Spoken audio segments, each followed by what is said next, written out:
and welcome to the December edition of Celtic Skies Sky Update, your guide to the December skies for the non-astronomer. No prior knowledge or equipment is required to watch, learn from and hopefully enjoy this blog. From time to time, I may use a phrase or refer to some phenomenon that you are not familiar with. Some of these I'll explain as we go. For others, you will see this appear on the screen, a search box with the phrase in it. After the video, if you want to get more information, go to the blog's homepage where you'll find the search box, type in the phrase and click search. A brief video, usually between 60 to 90 seconds long, will appear, which will give you some more information. So this month we'll be looking at the phases of the moon, the winter solstice, the planets, the constellation Orion or the Hunter, and finally, in the lead up to Christmas, if you're thinking of buying a telescope, I have a few tips for you. So without further ado, let's crack on.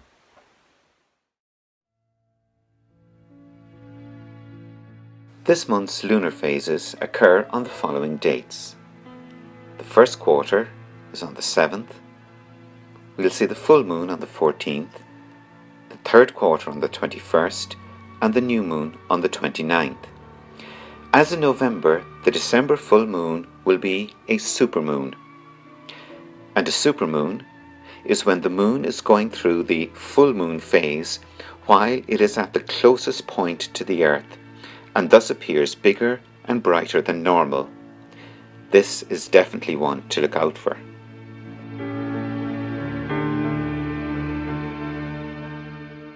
The Earth, like all planets, has two basic movements.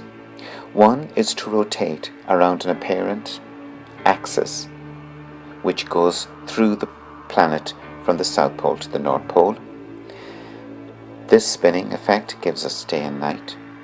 The other movement is its orbit around the Sun, which defines our year. You will note in the diagram that the axis around which the Earth spins is at an angle to the plane of its orbit. So this means that, in an effect, it's often either tilted towards the Sun or tilted away from the Sun, depending on its location in its orbit. And this tilt towards or away from the Sun has a significant impact on the climate of the planet. Consider two people, one standing in the northern hemisphere and one in the southern hemisphere. As the Earth rotates about its axis, they both spend time in the light, daytime, and in the dark, nighttime. However, as you can see, in the northern hemisphere, more time is spent in the light than in the dark. This means that the days are longer and the nights are shorter. Conversely, in the southern hemisphere, the nights are longer and the days are shorter. This has the effect of warming the climate more in the northern hemisphere and cooling it more in the southern hemisphere. Thus we have summer in the north and winter in the south. Conversely, when the axis appears to be pointing away from the Sun, we have summer conditions in the southern hemisphere and winter conditions in the northern hemisphere. As the Earth continues its orbit around the Sun in the first few weeks of December, the angle its axis makes away from the Sun continues to increase. Therefore, the days continue to get shorter and the nights longer in the northern hemisphere. However, it reaches a point where the axis is at its maximum angle away from the Sun, and as the orbit continues, the axis starts to tilt back towards the Sun. At the point of maximum angle, we call it the winter solstice. This is when the days are at their shortest and the nights are at their maximum. In December, we reach the winter solstice on December 21st at 10:44 precisely. And even though it'll take a while for us to notice it, the days are starting to get longer and we start the slow journey towards summer.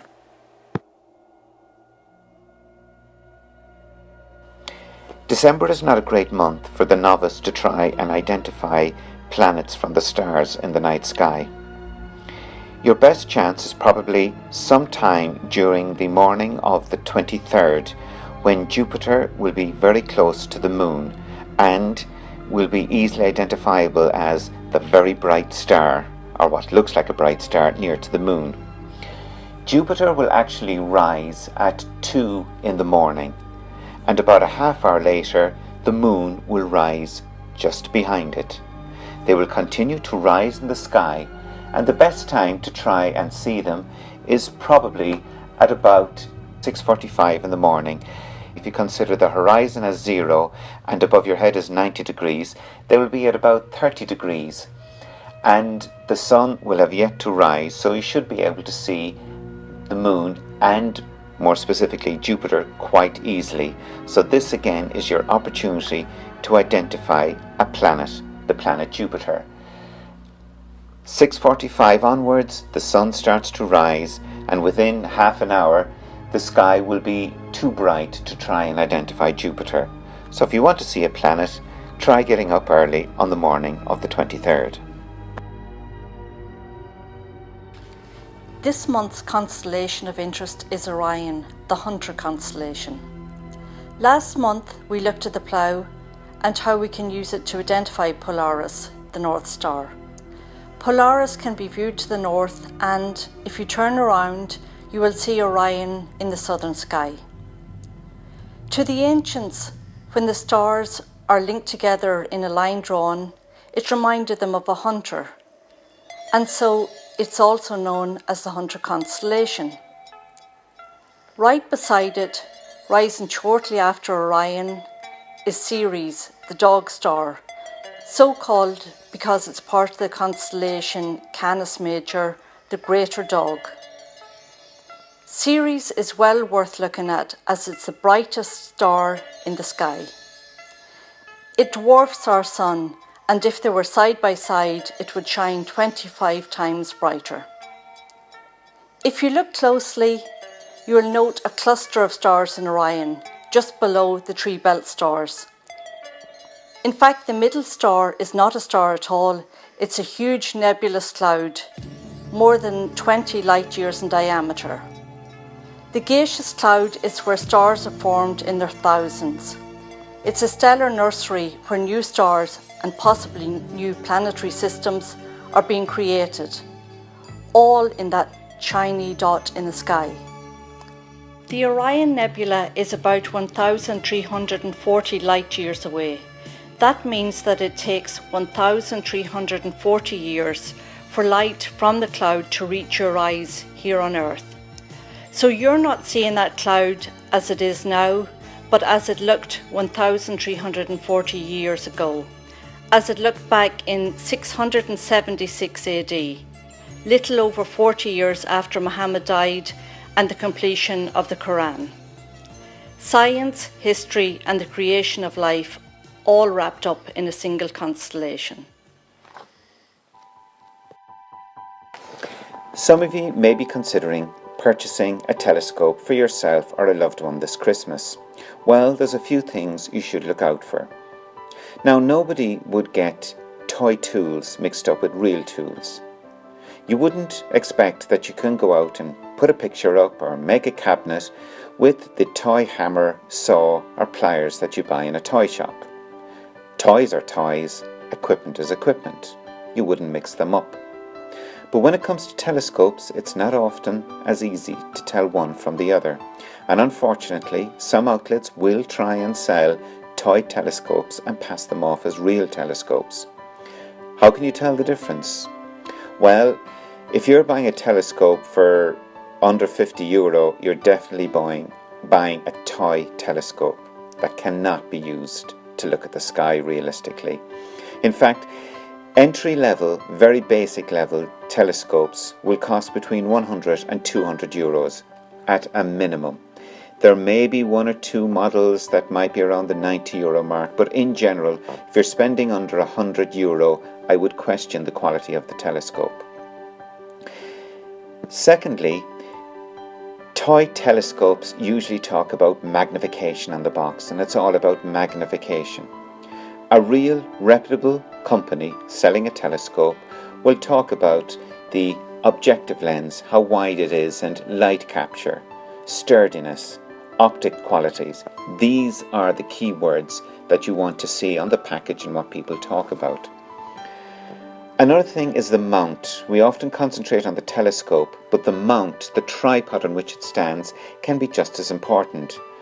And invariably, toy telescopes, if you look at them crooked, they will wobble, which makes them useless for looking at the sky. Whereas real telescopes, proper telescopes, have sturdy tripods that you can turn and manipulate without the whole apparatus shaking.